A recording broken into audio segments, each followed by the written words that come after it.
They had spent years bowing before men, serving in silence, never daring to sit beside them. So when the captured Japanese women saw American women laughing, eating, and speaking freely at the same table as men, they did not feel envy. They felt disbelief. It was not a rebellion they were witnessing. It was equality, and it terrified them. August 1945. The sky above the camp was the color of old tin, heavy and dull, the kind of heat that pressed against the skin until even breathing felt like labor. The women moved in silence through the mess hall, balancing trays of food in their thin, trembling hands. They had been ordered to serve the Americans, and though their bodies obeyed, their minds recoiled. Serving men was familiar.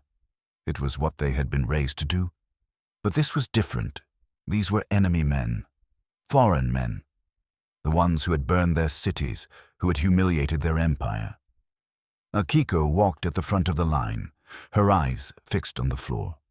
The smell of cooked meat filled her nose, rich and unfamiliar, and for a moment her stomach betrayed her with a low, desperate ache. She ignored it.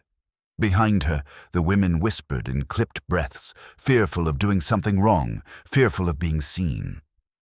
When they entered the hall, the noise hit them. Laughter, the clatter of cutlery, voices rising and falling in careless rhythm. They froze. At the far end of the room, a long wooden table stretched under the dim light of hanging bulbs. Men sat there, soldiers in loose shirts, sleeves rolled up, and beside them, women. Not prisoners, not servants. Women in uniform, eating, laughing. One reached across the table to steal a piece of bread from the plate of a man beside her. He laughed, swatted her hand, and handed her the rest anyway. No bowing, no silence, no separation. Akiko stopped walking. The tray trembled in her hands.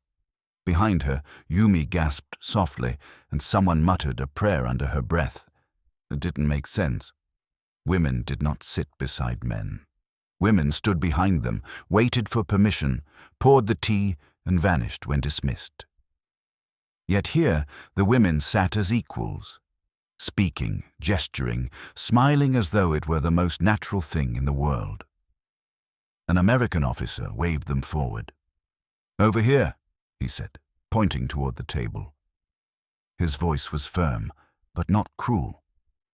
The Japanese women obeyed automatically, their feet moving even as their minds rebelled. They placed the trays down, careful not to look up, but curiosity gnawed at them. Akiko dared a glance. The American nurse sitting closest to her had a smudge of gravy on her chin. When she laughed, she didn't hide her teeth behind her hand. The sound cut through Akiko like a blade. It wasn't arrogance, it was freedom. The laughter of someone who had never been taught to make herself small. As the women retreated toward the wall, none of them spoke. The room still echoed with the rhythm of conversation, the scrape of spoons against plates. The Americans went on eating, unaware of the quiet devastation they had just caused. Akiko's tray was empty, but her thoughts were full, disoriented, trembling. She realized she had just seen something she could not unsee, a table where men and women shared food, shared space, shared laughter. It was ordinary for them, impossible for her. And in that impossibility, something began to crack, a quiet fracture deep within the discipline that had once kept her whole. The noise inside the mess hall was unlike anything the Japanese women had ever heard.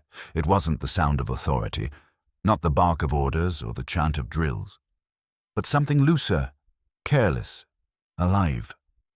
Laughter.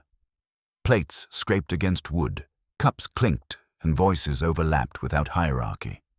It sounded like a disorder to them, but the longer they listened, the more terrifying it became, because beneath the noise was something their world had never allowed. Ease. Akiko stood by the door, clutching the tray of utensils so tightly her knuckles whitened. The smell of roasted meat and coffee filled the room, thick and foreign, making her light-headed. At the center table sat a group of American officers, but it wasn't the men who held her gaze. It was the woman among them.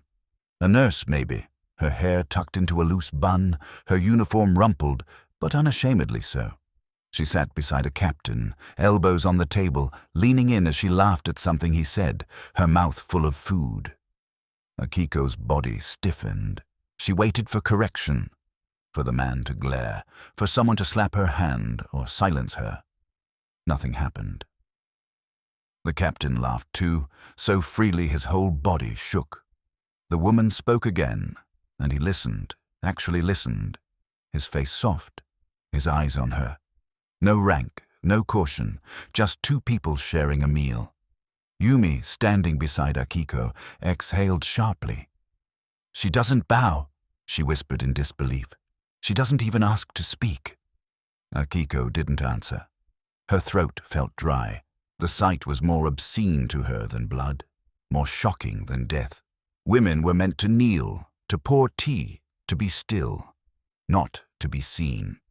Yet this American woman seemed to move without permission, as if the space around her already belonged to her. The Japanese women could not stop watching. Each gesture was a rebellion dressed as normality. The nurse reached across the table and tore a piece of bread with her hands. When the captain offered her his cup, she took it without hesitation, sipped, and passed it back. The act was intimate in a way that had nothing to do with romance and everything to do with equality. Akiko felt her stomach twist. It wasn't disgust. Not entirely. It was something closer to envy, though she didn't recognize it yet. The woman's laughter wasn't polished or polite. It was open, unguarded, the kind that came from a body unafraid of its own presence. When the Japanese women left the hall, the world outside felt smaller. The sky hung lower, the dirt colder beneath their feet. None of them spoke on the walk back to the barracks, but the silence between them was heavy, vibrating with unspoken questions. That night, Akiko lay awake, the echo of that laughter ringing in her ears. She tried to dismiss it, to tell herself it was improper, barbaric even, but deep inside, where obedience could not reach, she felt something stir, a realization as soft as it was dangerous. Maybe the madness wasn't at the table. Maybe it had always been in the way they'd been taught to sit beneath it. The barracks were dark, except for the thin, yellow glow of a single lantern. The air was thick, heavy with the smell of sweat, damp clothes, and something else, unease. The women huddled close, their whispers cutting through the stillness like moth wings against paper.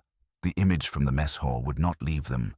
It clung to their minds like heat after fever, impossible to shake.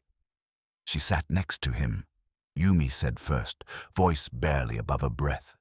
The others turned toward her, eyes glinting in the faint light.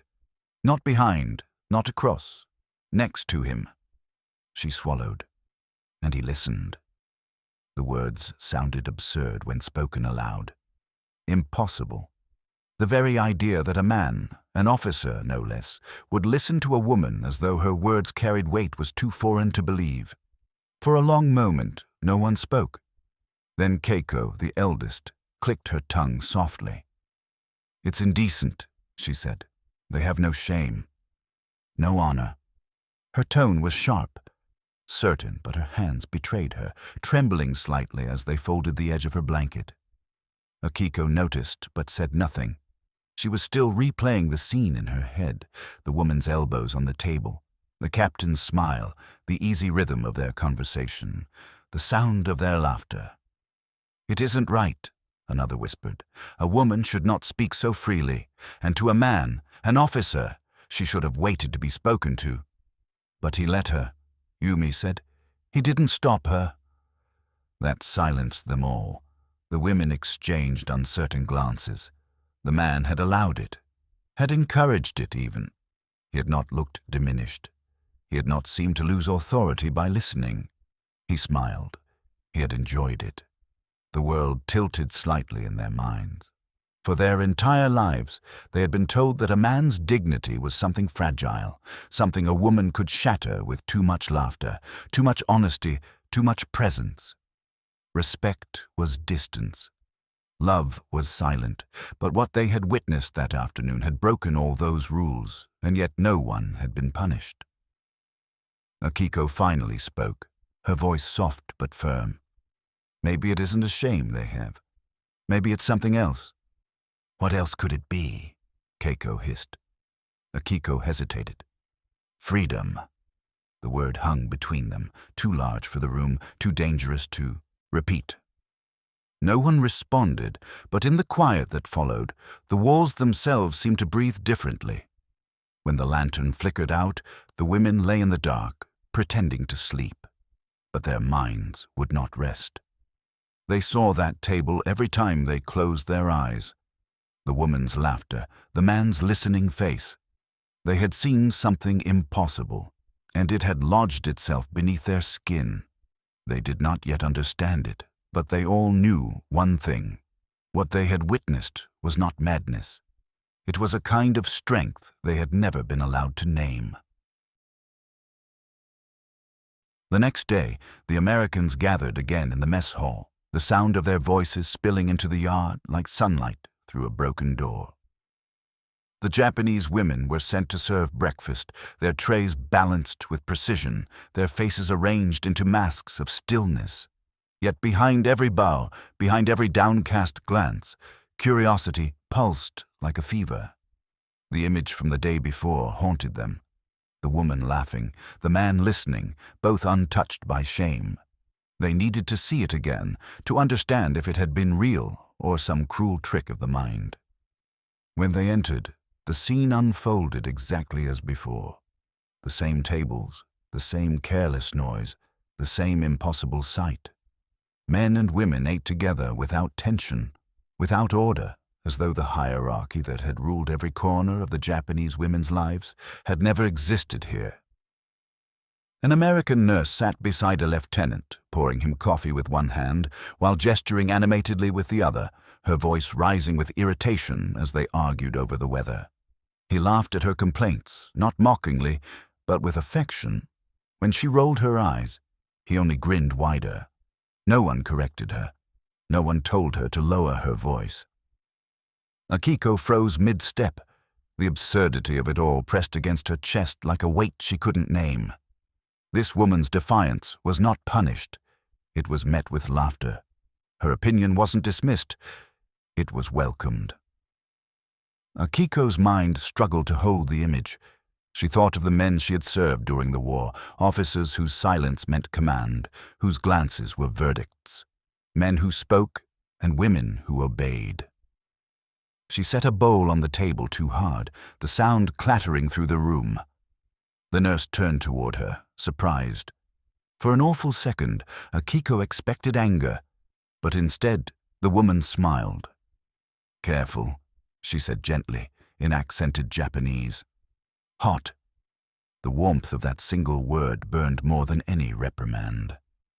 Akiko bowed quickly, unable to speak, and hurried back toward the wall.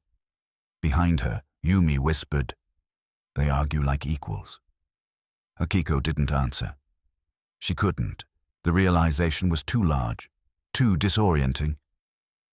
The American's laughter filled the air again, careless and bright, but beneath it, Akiko felt something else, the quiet hum of a power that didn't shout, didn't threaten, didn't need to prove itself. Power that sat at the table, not at the head of it.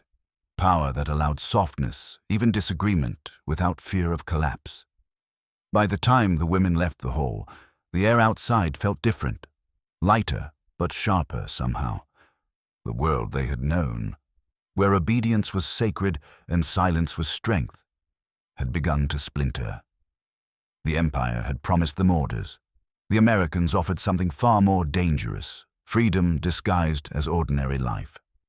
That night, Akiko dreamed not of battles or banners, but of that table, of hands passing plates and voices raised in laughter, of a kind of peace that didn't come from victory, but from the simple act of being heard. It happened by accident, or at least that's what Hana told herself later, when the others whispered about it in disbelief. She had gone to deliver the afternoon meal, trays of soup, coffee and bread. moving with the rigid grace drilled into her by years of habit. Her posture was perfect, her gaze lowered. She could carry shame like it was part of her uniform.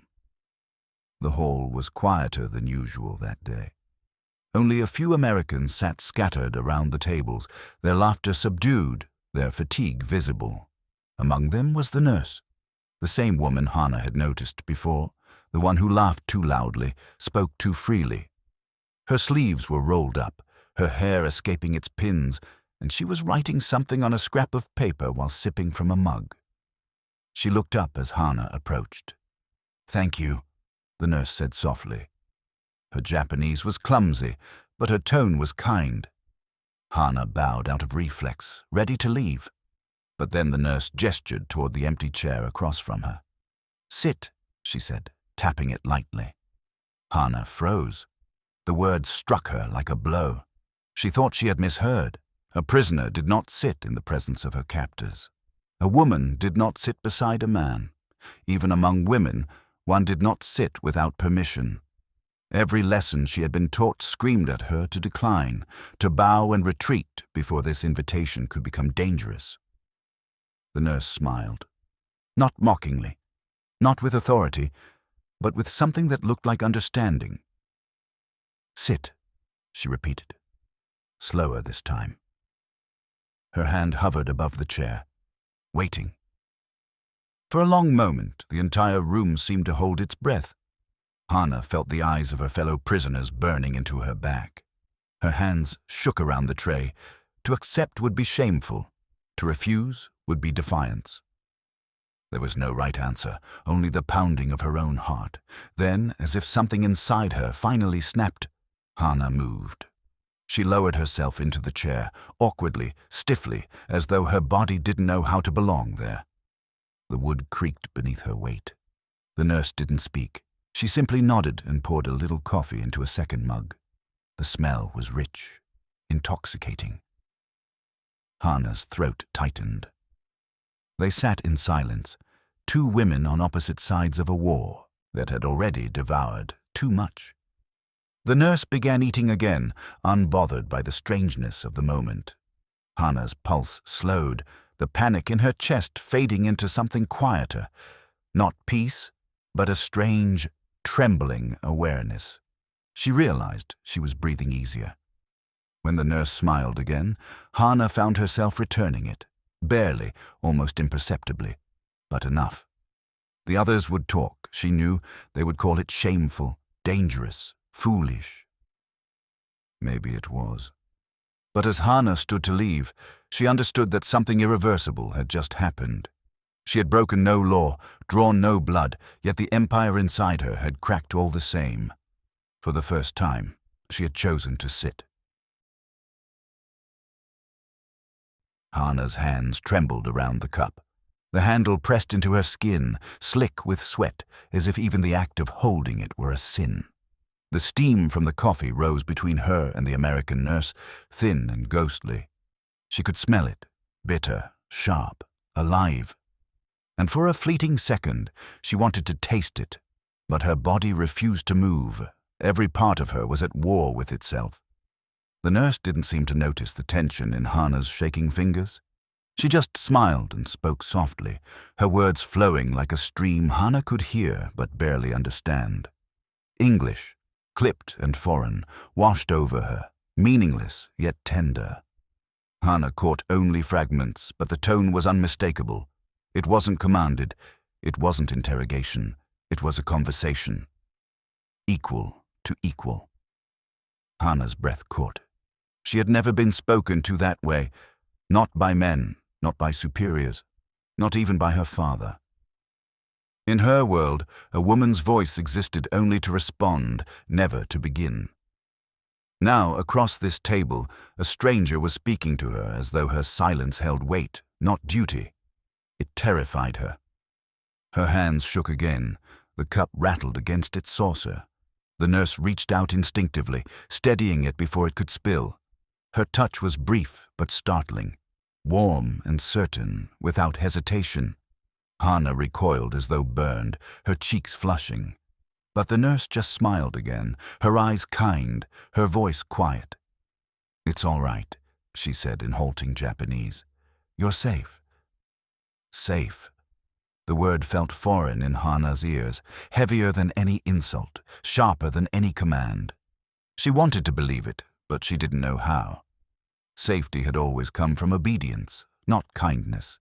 And yet, as she stared at the woman's hands, small, steady, unafraid, she felt something deep inside her shift. The silence between them stretched, but it wasn't hostile. It felt like a bridge, fragile but real. The nurse took a sip of her coffee, then nodded toward Hana's untouched cup. "Drink," she said gently. Hana hesitated. Then, without thinking, she lifted the cup. The liquid burned her tongue, bitter and strange, but it was warmth that filled her throat. Warmth that spread down to her chest, where years of fear had taken root. For the first time, Hana felt the weight of her own silence, not as a shield, but as a shackle. Every rule that had kept her upright suddenly felt smaller, meaner. The Empire had taught her that obedience was strength, that silence was virtue. But sitting across from an enemy who smiled without power, she realized how much of herself had been buried beneath that silence. When she finally set the cup down, her hands were still trembling. The nurse said something else, soft, unintelligible. But Hana didn't need to understand. The meaning was clear in her tone. No rank, no fear, no superiority. Just two women breathing the same air, sharing the same warmth. And for the first time since the war began, Hana felt something that had nothing to do with victory or defeat. She felt alive. The barracks were silent when Hana returned. Every head turned toward her as she stepped through the doorway, her shadow stretching across the dirt floor like an accusation. The women watched her as though she was something both sacred and cursed. No one spoke. No one needed to. They all knew. Word had already spread through the camp that Hana, the quiet clerk who never broke formation, had done the unthinkable. She had sat at the table. Her face was pale, her hands still trembling from the encounter. She hadn't meant to defy anyone. She hadn't even thought. The moment had carried her, soft and strange as a dream, until she'd realized too late what she'd done. Now, as she met the others' stares, shame crept up her neck like fire. She waited for the sound of boots outside, the heavy steps, the shouted orders, the punishment that would make sense of everything. But the steps never came. Hours passed. The guards changed shifts. The sun sank, and the air grew heavy with the smell of sweat and rust. No one came for her. Finally, Keiko spoke, her voice sharp as glass. "They will make an example of you," she said. "Maybe not now, but they will." Hana said nothing. She stared at the floorboards, counting the cracks between them, her pulse loud in her ears. But night fell, and still, nothing. The guards called for lights out. The camp settled into an uneasy quiet. Hana lay on her cot, her eyes open, waiting for the inevitable. The door never opened. No footsteps, no punishment. Only the sounds of the jungle, a chorus of insects, the low rustle of leaves, the wind brushing against the wire fence. It was that silence that undid them. By morning, disbelief had turned to unease. The others avoided her, but their fear wasn't of her. It was about what her safety meant. If the Americans weren't punishing her, then everything they had believed about power, about order, obedience, and consequence, was suddenly uncertain. Yumi whispered, "Maybe they didn't see." "They saw," Hana murmured. "They didn't care." That was worse. The absence of punishment felt like standing at the edge of a cliff and finding no gravity. The women had built their entire world on cause and consequence. Obedience protected, disobedience destroyed. But now, a woman had broken the unspoken laws, had sat beside an enemy and lived, and the world had not struck her down. That night, Hana dreamed of the table again, not as a place of scandal, but of quiet defiance. The nurse's laughter echoed in her mind, soft and unbothered. It was a sound that refused to fade. When she woke, she felt the eyes of the others on her again, searching her for proof. Of guilt, of glory, of something that would restore the old order. But there was nothing to give. The empire had fallen. The rules that had once governed them had crumbled like dust, and now as the morning light spilled across the barracks, the women began to understand the cruelest truth of all, that freedom didn't always arrive with ceremony or violence. Sometimes it came in silence. Sometimes it came as the punishment that never came. That night, the women dreamed of the table. It came to them like a ghost, lit by the pale shimmer of memory rather than the camp's flickering lamps. In their sleep, they saw the same scene repeated again and again. The Americans seated together, men and women sharing plates, laughter spilling across the air like sunlight on water. It felt wrong, indecent even, yet they could not look away. For Hana, the dream began with sound, not shouting or commands, but the hum of voices that carried no fear. She heard the clatter of cups, the scrape of knives, and the warmth of laughter that didn't need permission. In the dream, she was back at that table, the nurse across from her, smiling over her mug. There was no rank between them, no shame, just two hands passing bread. But when she looked down, her own hands trembled, her cup spilling dark liquid across the tablecloth like an accusation. She woke with a gasp, sweat soaking through her collar. The darkness above her was heavy, the air thick with the breath of the sleeping women around her. But she wasn't the only one awake. From the corner, Yumi's voice whispered through the dark. "I saw it too," she said quietly. The table, the food, the way they laughed. Across the barracks, someone shifted. Another voice joined, barely audible. "It felt wrong," Keiko murmured, "like something I wasn't supposed to see." "It was beautiful," Hana whispered back before she could stop herself. The word slipped out, fragile and dangerous. Beautiful.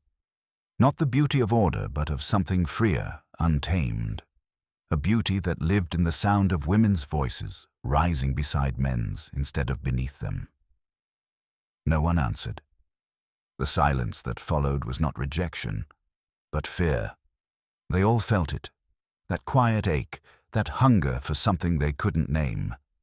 It was more frightening than starvation because it couldn't be punished or denied. It was the ache of possibility. In their dreams, the table was always the same, bright, alive, warm. The men didn't command, the women didn't bow, and though they knew it was foreign, even obscene by everything they had been taught, a part of them longed to touch that world again. The next morning, as they lined up for roll call, the camp looked unchanged. The same dirt, the same guards, the same heat pressing down. But something invisible had shifted among them. They moved differently, their eyes less hollow. They no longer dreamed of banners or victory. They dreamed of laughter, of equality that tasted like forbidden fruit, of a table that existed only in their sleep, and yet somehow had already begun to remake them. Change began quietly, almost invisibly at first. It wasn't rebellion, at least not the kind anyone could name. It was subtler, slower, the kind of transformation that lived in gestures so small they might have gone unnoticed if the guards had been paying attention. But the Americans didn't notice. They went on laughing, passing cigarettes, tossing bread crusts to the ground, unaware that something fragile and unstoppable was taking root among the women who watched them. Hana felt it first. The next morning, when the guards called for roll, she bowed, but only slightly, a fraction less than before. It wasn't intentional. Her body just refused to bend as deeply as it once had. She straightened sooner, and when she did, she met the eyes of the young guard in front of her. His gaze was tired, almost kind, and for a heartbeat too long, neither of them looked away. It wasn't defiance, it was recognition. Around her, others began to shift in small, invisible ways. Yumi stopped hiding her face when she spoke.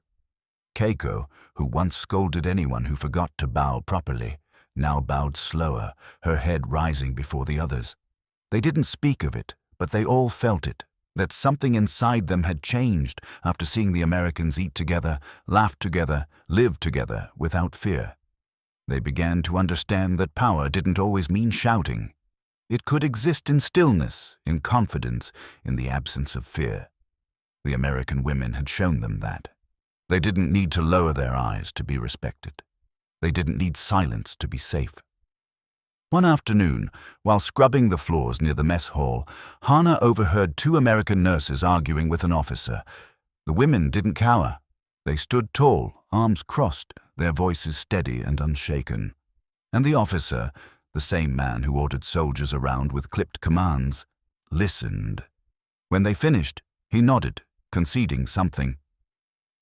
The sight left Hana breathless. It wasn't authority she was seeing. It was equality, and it was louder than any order she had ever obeyed. That night she told Yumi, "They don't fight to be heard, they just speak, and people listen." Yumi frowned. "Because they're free." Hana shook her head.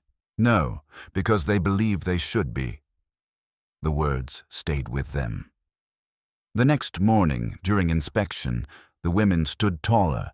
Their movements were precise, but not hollow. When the guards passed by, they looked up, not with challenge, but with awareness, as if to say, "We see you, and we see ourselves now too." The Americans didn't notice. They saw only prisoners lining up as always, but the truth was already unfolding beneath the surface. Quiet, steady, irreversible. The women had seen another way of living, and though they still wore the rags of surrender, their eyes no longer carried the weight of subservience. They didn't need to shout or fight, all they had to do was look up. And in that simple act, in meeting the gaze of the world they had been taught to fear, they began, slowly, to reclaim their own. The years had softened her voice, but not her memory. The old woman sat by the low kitchen table, her hands steady as she ladled miso soup into two bowls. The steam rose in gentle spirals, curling through the air like the ghosts of old conversations. Her granddaughter sat across from her, legs folded neatly beneath her, watching with quiet curiosity. Outside, the cicadas sang their endless summer song, the same rhythm that had filled the air in another lifetime, in another world. "It was August," the woman began, her tone almost casual, but her eyes distant. "Hot, heavy air. Everything smelled of rust and rain." She placed the bowls down side by side, one before the girl, one before herself. "We thought we were the victors of dignity," she said, half smiling at the irony. But it was they, the women who sat beside their men, who were truly free. The girl tilted her head, not understanding. "Free, but they lost the war." The woman laughed softly, a sound both fond and tired. "Yes, and yet they lived as though they'd already won something far greater." She paused, the wooden spoon still in her hand. "I didn't understand it then. When I saw that American woman sitting beside the officer, elbows on the table laughing, I thought she was shameless. I thought she had no honor." Her eyes softened. "Now I know she was just unafraid." For a moment she was back there. The camp, the smell of dust and meat, the murmur of foreign voices, the shock of seeing men and women share laughter without consequence. She had carried that image her entire life, not as envy, but as a riddle that took decades to solve. "When we returned home," she said quietly, "we rebuilt our lives the same way we'd been taught, with silence, with obedience." I bowed when spoken to. I kept my opinions folded neatly away, like handkerchiefs I never used. She smiled faintly, stirring her soup, but the memory of that table stayed with me. It was like a splinter in the mind. You forget it's there until it starts to ache. The girl took a sip of her soup, watching her grandmother's reflection ripple on the surface. "And now?" she asked. The woman looked down at the two bowls, identical, side by side. "Now I think the war didn't just reshape nations," she said slowly. "It reshaped what it meant to be a woman. We learned that dignity wasn't silence, it wasn't obedience, it was the courage to be seen." She reached across the table and adjusted her granddaughter's bowl so it sat perfectly aligned with her own. "You see," she whispered, "equality doesn't shout. It sits quietly beside you, it eats from the same table, it looks you in the eye." Outside, the cicadas droned on, their song unchanged by time. But in the stillness between them, the old woman felt it, the echo of that distant laughter, the warmth of a moment that had once frightened her, and the peace of finally understanding what freedom had always looked like.